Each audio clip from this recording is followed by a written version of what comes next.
afternoon, everybody, and welcome to the Finding Peaks Recovery Show.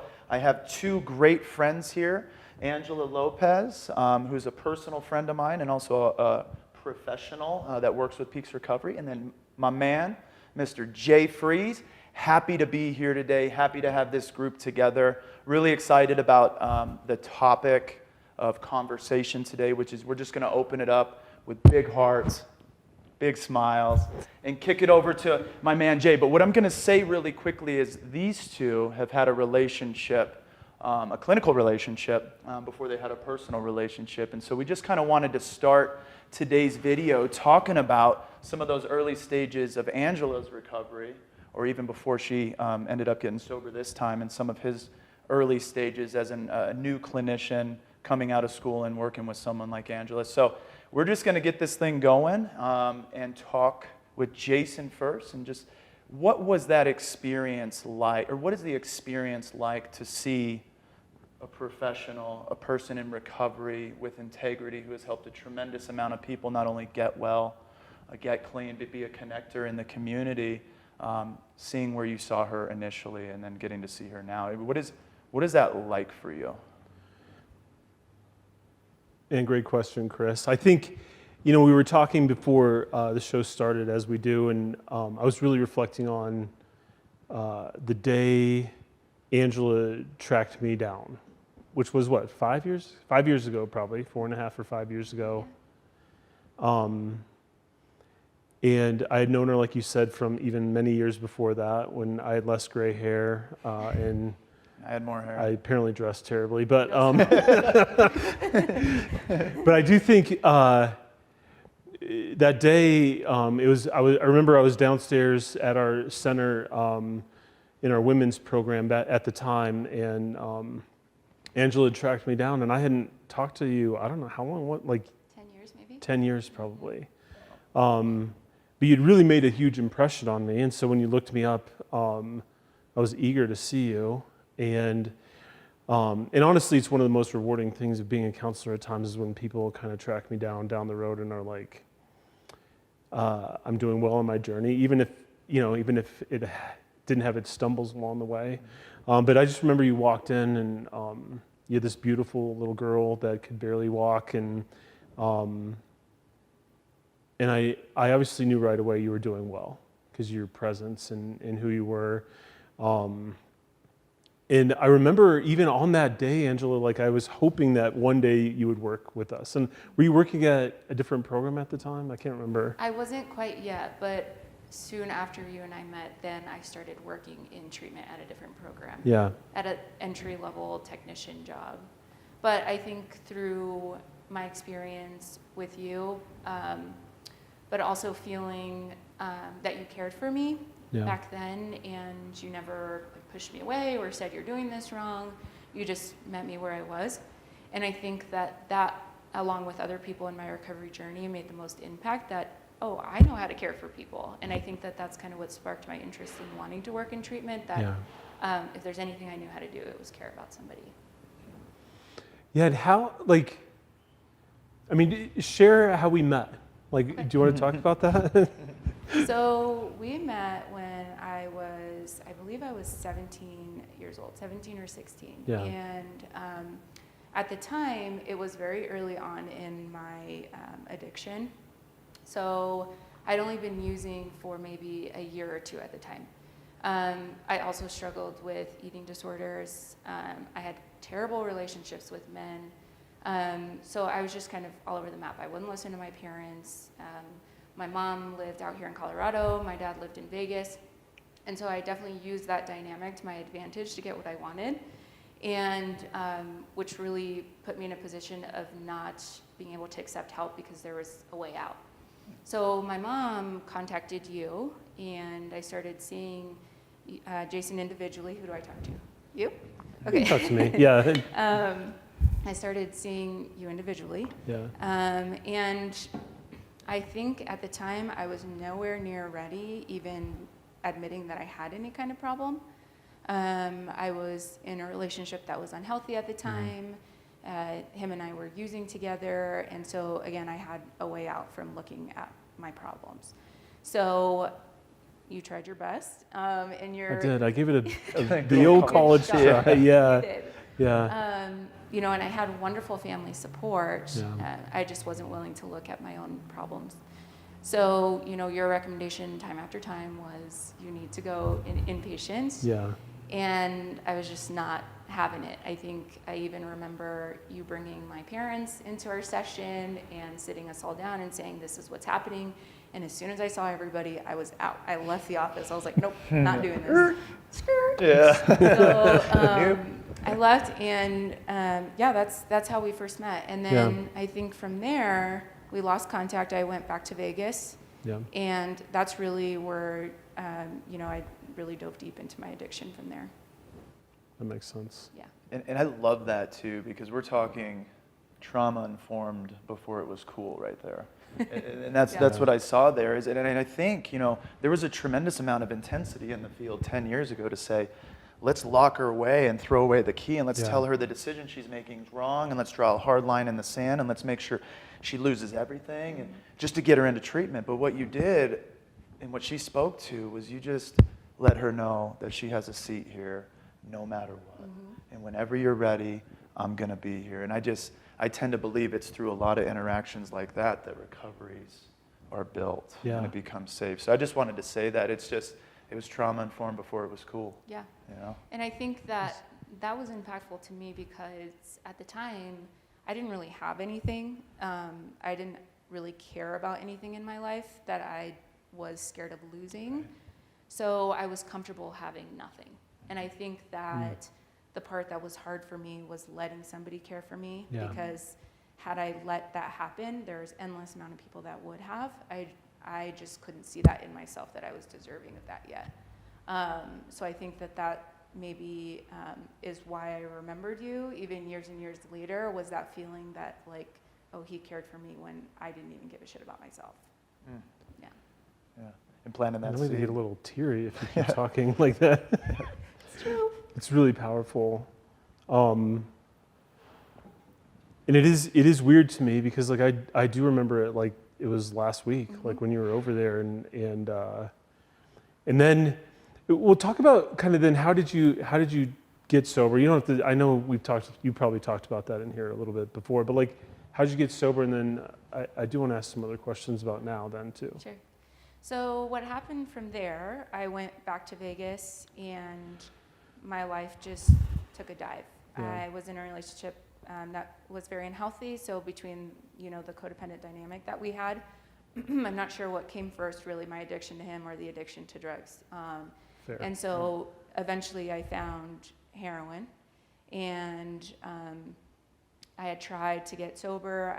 You know, a couple years in, I was like, all right, I have enough. Like, let's try this. And, you know, I attempted sobriety, it didn't stick. I attempted again, I went to treatment, didn't stick. In the same time, I was dealing with an eating disorder. So, you know, if it wasn't one, it was the other. And at the time, I just felt like there's really no hope for me. So, you know, I tried.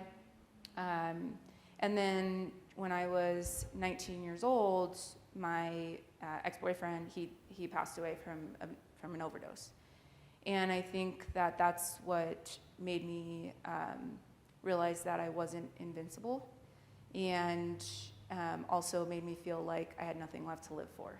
So, you know, I started doing speedballs after that, and I went to California for a while to try to get sober, but ended up down on Skid Row because that's where I could find drugs. I mean, so, you know, I was using down there and a bunch of places in between, you know, I went to Memphis, Tennessee. I went to out here in Colorado to try to get sober, to California, and I just tried to get away from essentially myself. And it wasn't sticking. So the last time I went to treatment, my story is that I went to treatment 10 times before I finally got sober, and that's definitely not everybody's experience, and I never hope for anybody to go through that, but for me, that's what it took, and I'm grateful for that. But number 10, I went to treatment, and a week in, I was like, okay, I'm gonna use. And once it was in my mind, I was like, okay, this is what I'm doing. And so I left a week in, and I used. And it was the worst 24 hours of my life. I didn't use any of the substances that I had convinced myself I was addicted to. Up until then, I blamed it on the drugs I was using, or, if you tried heroin, then you would be addicted too. And in that 24 hours, I didn't use anything I was addicted to, and I could not stop. So I was convinced at that time that, okay, this is me. That's the problem. It's not the drug, it's not my family, it's not my parents, it's me. And I called the treatment center and I asked them if I could come back. And I think that was the first moment that I ever trusted anything bigger than myself, and I ever showed a bit of humility. And I asked to come back, and they let me. And that made the biggest difference. All the other programs I had gotten kicked out of, or when I relapsed, they said, you weren't welcome back. And so when they welcomed me back, I went back, but not only did they let me come back, they were grateful that I was alive. And they were grateful that I was not giving up on myself. And from then, I just decided to take suggestions. And, everything didn't happen at once. I didn't become a healthy, normal individual as soon as I stopped using drugs. I had trauma to work through. I had depression, anxiety. Wow, I had no idea that you were on Skid Row. So I go the last 2 years. And when I go and visit places, inner cities, urban areas, I like to run from where I'm at today, where I've been, and always to come back to where I want to be. And it's a really spiritual thing. And so I'll do these runs through Skid Row. And, I miss all of that when I meet you. Because I meet the professional. And I meet the person sitting in our lobby who is convicted to be the best mother on earth. And will do anything for her child and her recovery. And that's how I came to know Angela. Was this great, integrous woman in recovery, great mother, great values, big hearts. And so to hear a story like that, it kind of makes me sad, because you're right, you are worth so much more than that. But oftentimes, our stories, our pain, our shame, whatever it is, lead us to a place where we're isolated and all alone and disconnected. But it is just so rewarding to see your recovery intention today in the way that you live your life, which is attractive to each and every person you have the opportunity to come into contact with. I mean, it is truly something that people want more in their lives today, is your resolve and your energy and your compassion and your love. So much so that I didn't mention it on the front end, but Angela started out as what we call now a CCA, client care aide, and I think it was probably a house manager back then. And she was a graveyard overnight manager, and she took Weekend. Yeah. And that's where I started. Just our best shift. Yeah, the best shift ever. She took a $3 pay cut and came to Peaks Recovery. Tell me about that experience of taking that pay cut. Why did you do it? Why did you do it? Yeah. So I was working at another program, and initially, what I've learned, I guess, in my recovery is that the most important thing to me is leading with my heart. And, I just want to help people. I want to care about people. I know what it's like to be at the bottom. And what I remember from people that tried to help me is that care. So for me, I just wanted to be in any kind of avenue in the treatment, industry. So I started off as a technician with a corporate program. So I was making a little bit more, but eventually I didn't feel any heart. I didn't feel useful.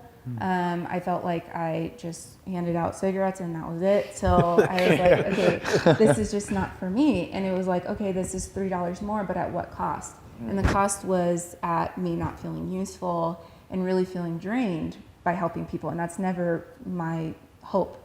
So, I knew of Peaks because of Jason, and when I had come to see him. So I was like, you know what, I believe in that program. And I printed off my resume, and I walked into the office, and Rachel Tapp, she interviewed me in that moment, and the only shift they had available was overnight on the weekends. To me, that was small compared to the $3, the pay cut, because it was something that was meaningful to me. So what my life looked like at the time, I was a single mom already of my daughter, who was 1.5. So there's no daycare on the weekends. So I would work 12 hours overnights, and then I would pick her up from Pueblo, where my sister lived, drive back, try to take a nap while my 1.5-year-old is tearing up the house, and then drop her off and go back to work for 12 hours. And then Monday morning, then she would be able to go to school and I would be able to sleep. And so that's what my life looked like. And then, from there, I think what made the biggest difference for me professionally is just acting out of integrity and putting my heart first, even in what I do as a job. So I think from there, I was able to work my way up through the company. Yeah, it's a really beautiful thing. And then I think, didn't we actually lose you back to the... Almost. And then we're like, no, well, let's just pay her that $3. Yeah. She's worth all of it. And now Angela is an admission specialist. She brings people in on the front end of treatment. And if my sons, God forbid, would ever have to go to treatment, I can't think of somebody that I would want them to get on the phone with other than you. Because you're going to lead with that heart. You're going to make them feel safe. You're going to tell them that they're valuable even when they don't believe it. And that's the type of people that I want in and around my recovery circle, in and around our treatment program, and in our communities. And can you talk a little bit about what that admissions job has kind of changed for you professionally? What is it like to really have those families on the front end, a lot of times very vulnerable? Yeah. I mean, the work that you do is so precious and has to be so precise, and the family oftentimes is like clay. Yeah. And sometimes people do poorly with that clay. Yeah. And I think you do just a magnificent job, filled with integrity. And so what has that been like for you, transitioning from like client-centered to more family-centered? Yeah, so I think for me, what I remind the families that I am working with is that we all have the same goal. Nobody wants to live their life, doing drugs and living in this burden of mental health. And so nobody wants to be there. And there's no right way to get to recovery. I think that a lot of the tension between families comes because one person thinks there's a right way. And typically the client is like, no, that's not the right way to support me, which is, there's probably truth in that somewhere. So I think that that's the biggest thing I remember is that, okay, we all have the same goal here and how do we get there? And then also making them, feel like they're not alone in this. I think even if I don't tell them specifically, I want them to feel that they've been hurting, their loved one has been hurting, and there's a solution for that. And so I think that that's just always my hope is every time I take the call is that, okay, make them feel like they are not alone. And I think that makes the world of difference, is for somebody to feel like they have somebody to support them. Yeah. And then that you can relate to. And I love the way that you can relate with families and people. And even if it's not necessarily your story, you do a really cool job of allowing them to see their story in yours. And I think that's a really cool, unique professional and personal trait that you have, is really highlighting a story that might be a bit different, but enabling that story, or enabling them to see their story in that. So that relatability and that safety right away, I just think you do such a phenomenal job with that. Because even when you were telling your story, I never was on Skid Row, but damn, I felt like I connected with that, really, really well. And so I just really appreciate you coming on here today and really just talking about some of those things that are near and dear to your heart in your recovery process that is so intimate to you and your family. And I've just really got a tremendous amount of gratitude for who you are, what you're about, and what you do on a daily basis. And I couldn't celebrate you more, both personally, professionally. And you're an amazing mother, an amazing professional, an amazing person, and that bright light just exudes off of you. So thank you so much for coming in today. Thanks. Jason, as always, Chief Clinical Officer, Admission Specialist, cheerleader. It's been an awesome opportunity having you all on today. I appreciate you coming on and spending some time with us. Sorry about the technical difficulties. That's what people with big hearts do. They don't pay attention to wires. Yeah. Sometimes it goes a loop. Yep. Thank you so much. Please find us on Spotify, Facebook, Instagram, wherever you get your podcasts. We love you. Big hearts, big smiles, Peaks Recovery. Let's go.